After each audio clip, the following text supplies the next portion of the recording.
साथियों, आज हम चर्चा करेंगे कि किसी एनजीओ पे डोनेशन लेने के लिए किस किस तरीके के डॉक्यूमेंट्स की आवश्यकता होती है। पहली डॉक्यूमेंट्स की आवश्यकता जो होती है वो है एटीजी एंड 12A। एटीजी क्या होता है? साथियों, एटीजी टैक्स डिपार्टमेंट के द्वारा दिया गया एक सर्टिफिकेट है जो आपको इस बात की अनुमति देता है, इस बात के लिए अप्रूव करता है कि आप अपने एनजीओ में जो भी फंड लेते हैं उसका इस्तेमाल समाज सेवा के लिए करते हैं तो वो अमाउंट नॉन टैक्सेबल होता है, लेकिन वो अमाउंट किसी के द्वारा डोनेट किया होता है। तो जो डोनेट करता है उस आदमी को इनकम टैक्स डिपार्टमेंट को ये बताना होता है कि हमने ये अमाउंट किसी एनजीओ को डोनेट किया है।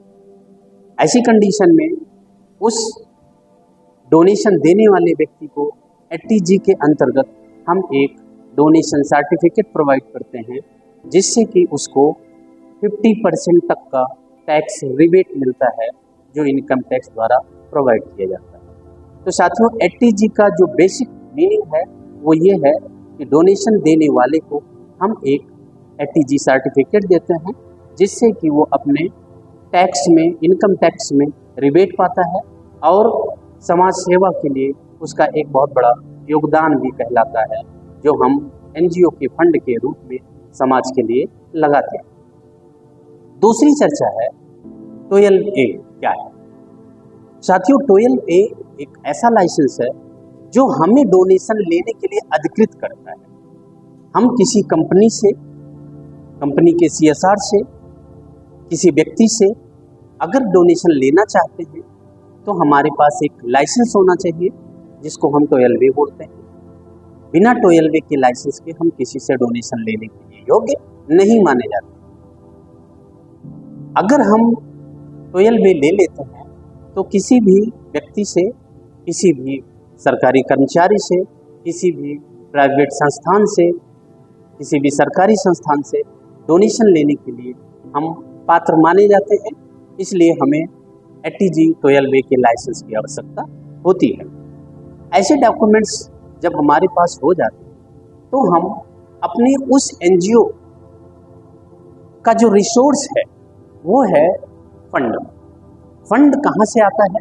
फंड हमें सरकार से भी मिल सकता है, पब्लिक से भी मिल सकता है और संस्थाओं से भी मिल सकता है। फंड लेने के लिए हमें खुद का एक लाइसेंस होना चाहिए, जिसको हम 12A बोलते हैं, और फंड उसको, उस प्रोवाइडर को जिसने फंड हमको दिया है, उसको एक टैक्स असिस्टेंस पाने के लिए, इनकम टैक्स में रिबेट पाने के लिए हमें एटीजी का सर्टिफिकेट देना होता है।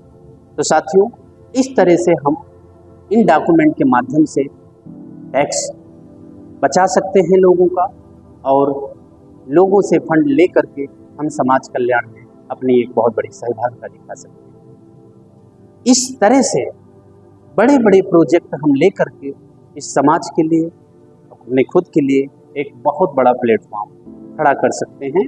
लेकिन साथियों, इस बात की गहराई को, इस बात की पूरी एनालिसिस को बिना समझे हम धोखे में भी जा सकते हैं, क्योंकि सामान्यतः आप देखेंगे तो भारत में देखेंगे तो उत्तर प्रदेश एनजीओ इस तरीके से रजिस्टर हुए हैं कि वो सिर्फ और सिर्फ कागज की भांति कहीं ना कहीं पड़े हुए हैं, उनका कोई इस्तेमाल नहीं है, क्योंकि सामान्यतया लोगों को इस बात की जानकारी नहीं होती कि हम फंड कैसे ले सकते हैं और उससे रिलेटेड कौन कौन से डॉक्यूमेंट होते हैं जो हमें फंड लेने में सहायता प्रदान करते हैं। इसलिए साथियों, जब तक बेसिक जानकारी आपको कंप्लीट ना हो जाए तब तक इस तरीके का कोई प्रोग्राम डिजाइन करना ठीक नहीं होगा, जिसमें आपका समय और पैसा सब कुछ बर्बाद हो सकता है।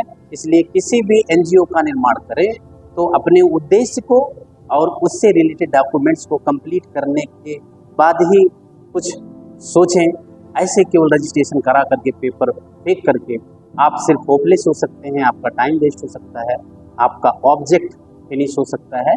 इसलिए इन सब पेपरों के साथ ही अपने एनजीओ को रन कराएं तो ज़्यादा बेहतर होगा। धन्यवाद।